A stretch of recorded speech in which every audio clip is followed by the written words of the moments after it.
Hey everyone, and welcome back to another video. And in this video, I'm going to show you how to add a referral code to the Uber app. Now, this video is going to be particularly useful for individuals.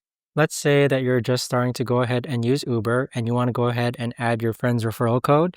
How do you actually go ahead about doing so? Now, this video is going to be short, sweet, and simple, guys. There's not going to be a lot of steps involved.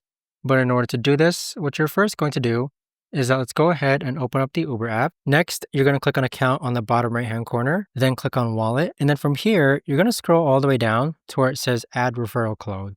So click on that. So this is where you're going to enter your referral code and you can use this to claim your bonus. So for your friend's bonus, it might be 50% off your first ride. But there you have it, guys. That right there is the best and easiest way that I know of to actually go ahead and add your referral code to the Uber app. If you guys know of a better or easier way to actually do this, let me know in the comments down below.